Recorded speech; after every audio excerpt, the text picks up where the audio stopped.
ನಮಸ್ಕಾರ. ನನ್ನ ಹೆಸರು ದಿಲೀಪ್ ಅಂತ, ಹಾಸನಿಂದ.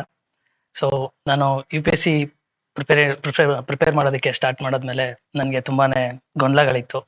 ಹೇಗೆ ಅಪ್ರೋಚ್ ಮಾಡಬೇಕು, ಯಾವುದನ್ನ ಓದಬೇಕು, ಯಾವ ಬುಕ್ಸ್ಗಳನ್ನ ತಗೋಬೇಕು ಅನ್ನೋದ್ರ ಬಗ್ಗೆ ಎಲ್ಲ.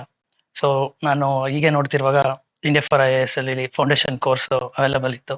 ಸೊ ಫೀಸ್ ಕೂಡ ಅಫೋರ್ಡಬಲ್ ಇದ್ದಿದ್ದರಿಂದ ನಾನು ಬಂದು ಜಾಯ್ನ್ ಆದೆ. ಫಸ್ಟ್ ಬಂದಿನ ನನಗೆ ಕೌನ್ಸಿಲಿಂಗ್ ಮಾಡಿದ್ರು. ನನಗೆ ಏನೇನು ಡೌಟ್ಸ್ ಇದೆ ಅದ್ರ ಬಗ್ಗೆ ಎಲ್ಲ ಕ್ಲಾರಿಫೈ ಮಾಡಿದ್ರು. ದೆನ್ ಅದಾದ್ಮೇಲೆ ನಮಗೆ ಫೌಂಡೇಶನ್ ಕ್ಲಾಸಸ್ ಸ್ಟಾರ್ಟ್ ಆಯಿತು. ಫೌಂಡೇಶನ್ ಕ್ಲಾಸಲ್ಲಿ ನಮಗೆ ಫಸ್ಟು ಸಿಲೆಬಸ್ನ ಡಿಕೋಡ್ ಮಾಡೋದು ಮತ್ತು ಸಿಲೆಬಸ್ನ ಅರ್ಥ ಮಾಡಿಸಿದ್ರು.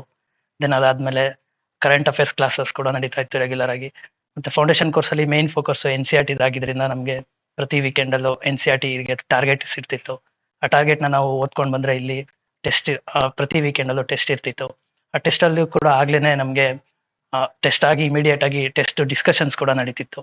ಆ ಡಿಸ್ಕಷನ್ಸ್ ಅಲ್ಲಿ ನಮಗೆ ಏನೇ ಡೌಟ್ ಇದ್ರೂ ಅಥವಾ ನಮಗೆ ಯಾವ್ದಾದ್ರು ಓದೋದಕ್ಕೆ ಗೊತ್ತಾಗ್ತಿಲ್ಲ ಅನ್ನೋದ್ರೊಂದು ಏನಾದರೂ ಇದ್ರೂ ಆ ಸಬ್ಜೆಕ್ಟ್ ರಿಲೆವೆಂಟ್ ಆಗಿ ನಮಗೆ ಹೇಳ್ಕೊಡ್ತಾ ಇದ್ರು. ಅದಾದ್ಮೇಲೆ ಮತ್ತೆ ಕರೆಂಟ್ ಅಫೇರ್ಸ್ ಕ್ಲಾಸಸ್ ಕೂಡ ನಡೀತಾ ಇತ್ತು ಪ್ರತಿ ವೀಕ್ ಕರೆಂಟ್ ಅಫೇರ್ಸ್ ಟೆಸ್ಟ್ ಕೂಡ ಇರ್ತಿತ್ತು. ಮತ್ತೆ ನ್ಯೂಸ್ ಪೇಪರ್ ಅಲ್ಲಿ ನಾವು ನ್ಯೂಸ್ನ ಯಾವ್ದನ್ನು ಓದಬೇಕು, ಯಾವ್ದನ್ನು ಓದಬಾರ್ದು, ಯಾವ ನ್ಯೂಸ್ ಎಕ್ಸಾಮ್ಗೆ ರಿಲೆವೆಂಟು, ಯಾವುದು ರಿಲೆವೆಂಟ್ ಅಲ್ಲ, ಯಾವ ತರ ಅದನ್ನು ಕೂಡ ಅರ್ಥ ಮಾಡಿಸಿದ್ರು. ಅದಾದ್ಮೇಲೆ ಇಲ್ಲಿ ಇನ್ಫ್ರಾಸ್ಟ್ರಕ್ಚರ್ ಅದು ತುಂಬಾನೇ ಚೆನ್ನಾಗಿದೆ.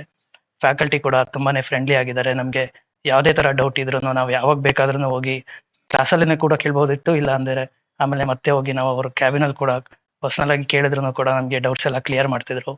ಮತ್ತೆ ಮೆಂಟರ್ಶಿಪ್ ಅಲ್ಲೂ ಕೂಡ ನಮಗೆ 24 hours ನಾವು ಯಾವಾಗ ಫೋನ್ ಮಾಡಿ ನಮ್ಮ ಡೌಟ್ಸ್ ಏನೇ ಇದ್ರೂ ಎಲ್ಲದನ್ನು ಕ್ಲಾರಿಫೈ ಮಾಡ್ತಿದ್ರು. So I would like to thank India for IAS Institute for giving me this opportunity to speak and express my gratitude about this institution. Thank you.